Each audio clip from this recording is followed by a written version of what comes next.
తాడేపల్లిలో వినాయక నిమజ్జనాలకు అన్ని ఏర్పాట్లు చేశారు మున్సిపల్ అధికారులు. పట్టణంలోని మహాలక్ష్మి టెంపుల్ దగ్గర నిమజ్జనం ఘాట్లలో నీళ్లు, లైటింగ్, క్రేన్లు, వైద్య సదుపాయాలు కల్పించారు.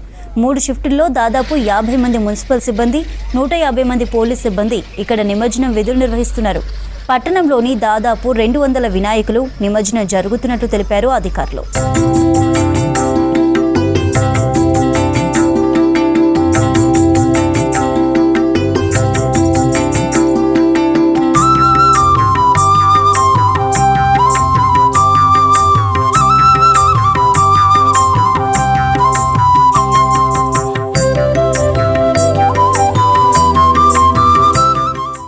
ఈరోజు గణేష్ నిమజ్జన సందర్భంగా మన వట్టివాగనందు మీకు అన్ని సౌకర్యాలు ఏర్పాటు చేశాము. ఇక్కడ పోలీస్ క్యాంపు మరియు medical camp, fire station, municipal వాళ్ళ సిబ్బంది మరియు వివిధ రకాల సిబ్బందిని అందరినీ ఏర్పాటు చేసినాము. ఎలాంటి అవాంఛనీయ సంఘటనలు కలగకుండా అన్ని ఏర్పాట్లు చేసినాము.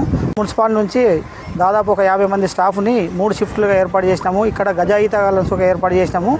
ఎవరుసుగా నిమజ్జన ప్రదేశానికి దగ్గరగా వెళ్ళకూడదు.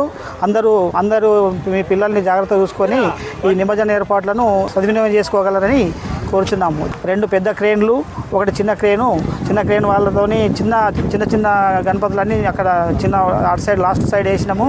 మిగతా 2 పెద్ద క్రేన్లు ఏర్పాటు చేసినాము. 18 ఫీట్ ఉన్న అన్ని గణపతులన్నీ పెద్ద క్రేన్ ద్వారా ఇక్కడ ఉన్న పెద్ద క్రేన్ ద్వారా నిమజ్జనాల ఏర్పాట్లు